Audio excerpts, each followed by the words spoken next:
Nesse vídeo vamos falar sobre os capítulos 6, 7 e 8 de Esdras. Olha que coisa interessante. Quando procuraram os documentos nos arquivos para ver se Jerusalém era uma cidade que ameaçava os reis, quando os inimigos dos judeus que estavam reconstruindo o templo acusaram eles de querer reconstruir uma cidade forte, apesar que nem falaram do templo, falaram dos muros e da cidade, mas é perigoso. Os inimigos de Israel não gostam que Israel prospere, não gostam que alguém volte e procure o bem deles. Fala no capítulo 4, versículo 1, que eles queriam ajudar e depois fala que eles ficaram com raiva. Então, aí foram procurar nos arquivos, você vai achar o que você quiser nos arquivos, né?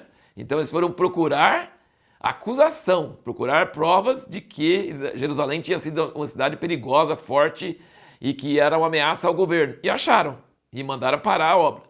Aí vieram os profetas e mandaram eles recomeçar sem autorização do governo. E lembra que não tinha internet, não tinha correio, tinha só meses de ir a cavalo de um lugar para o outro, era muito longe. Gastava meses para mandar o recado e depois receber a resposta. E aqui eles foram lá e perguntaram, queriam pegar os nomes de quem estava fazendo, e eles falaram com eles, olha, nós recebemos uma ordem do rei Ciro, e nós temos aqui os vasos, e ele que mandou reconstruir. Aí o pessoal, as autoridades mandaram escrever, e aí que no capítulo 6 fala que ele procurou e achou. Então, uma vez ele achou a favor dos inimigos, agora depois que eles estavam reconstruindo, sem a ordem, só pela ordem de Deus, pelos profetas, agora ele achou a ordem de Ciro e ele então deu uma ordem forte para que não atrapalhasse eles e que fizesse sacrifício a favor do rei e que ajudasse eles, então reverteu tudo. Então foi muito bom eles terem reconstruído sem esperar autoridades naturais. Deus move o coração dos reis. Deus faz achar documento que não tinha sido achado antes. Deus faz coisas maravilhosas. E ele então deu uma ordem que realmente foi muito forte para ajudar eles. E aí no capítulo 6, versículo 14 diz, assim os anciãos dos judeus iam edificando e prosperando pela profecia de Ageu, profeta, e Zacarias, filho de Ido. Edificar e acabar a casa de acordo com o mandato do Deus de Israel, de acordo com o decreto de Ciro. E assim por diante. Acabaram a casa, inauguraram a casa, com os sacrifícios de Moisés e com alegria na Páscoa. Interessante, eles fizeram o altar na época da festa de tabernáculos e celebraram a Páscoa na inauguração do templo. E conseguiram então celebrar essa festa da Páscoa com alegria, porque Deus tinha dado sucesso para eles e tudo deu certo. Agora, nós vemos aqui várias frases interessantes, muitas frases importantes aqui.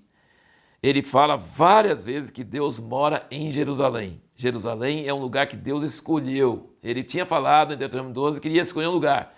E com Davi ele escolheu esse lugar. E Deus, quando ele escolhe, ele nunca esquece. Até hoje, Jerusalém é importante para Deus. Deus escolheu, ele é o Deus que mora em Jerusalém.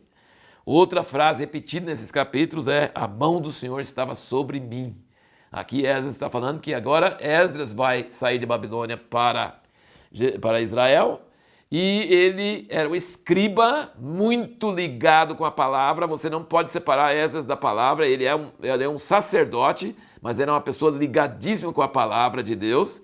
E ele então voltou, esse é um segundo retorno depois de Zorobabel e depois de Jesuá. Quando eles voltaram, eles subiram com alguns dos filhos de Israel e tal, e ele recebeu a ordem do rei e ele ficou muito alegre, porque Deus colocou no coração do rei construir a casa e animar a casa, alegrar essa casa. Fala no capítulo 7, versículo 27, bendito seja o Senhor Deus de nossos pais, que pôs no coração do rei esse desejo de ornar a casa do Senhor que está em Jerusalém, e que estendeu sobre mim a sua benevolência, ou recede, perante o rei e seus conselheiros, perante todos os príncipes poderosos do rei. Assim, encorajado pela mão do Senhor meu Deus, que estava sobre mim, ajuntei dentre Israel alguns dos homens principais. Ele fala várias vezes, a mão do Senhor sobre mim, e os olhos do Senhor sobre mim, como isso era a chave do sucesso. E aí ele tinha falado que Deus protegia os servos dele. E aí ele voltou com muito mais vasos de ouro e prata do que tinham voltado da outra vez. Ele voltou com muito mais vasos de ouro e de prata.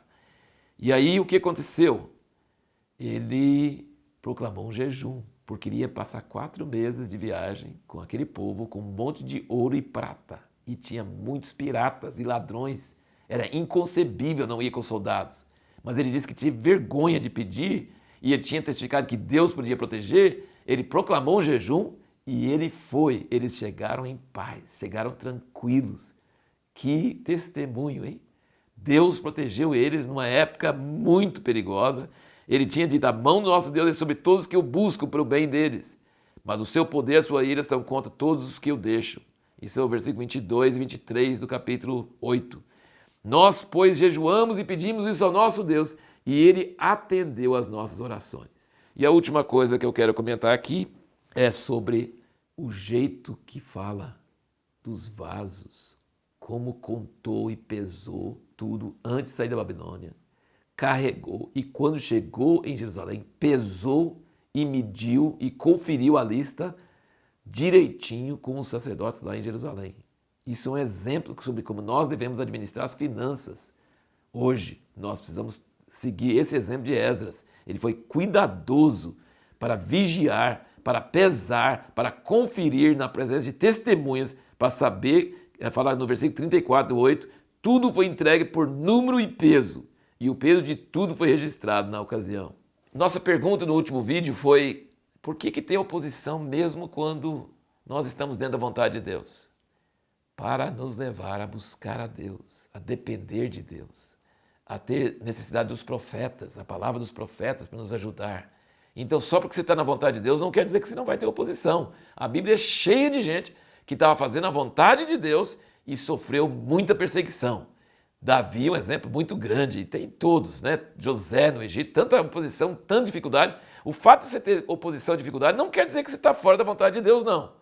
Eles estavam na vontade de Deus, mas foi muito difícil reconstruir o templo, muita inimizade, muita oposição, parado muitos anos. Mas Deus levantou profetas e eles obedeceram, e a palavra profética deu resultado, e conseguiram autorização, e conseguiram fazer as coisas. E Esdras não pediu ajuda, mas foi protegido por Deus, não pediu ajuda do rei, pediu ajuda de Deus e jejuou. Então a dificuldade e a oposição é necessária para que nós tenhamos testemunho da glória de Deus e do poder de Deus para nos proteger e para nos fazer depender do Senhor, precisar dele. E aqui a pergunta que nós vamos responder no próximo vídeo é: o que constitui arrependimento em termos bíblicos? Em termos bíblicos, porque a gente tem ideia nossa do que é arrependimento, mas em termos bíblicos, o que é arrependimento? O que está incluído em arrependimento?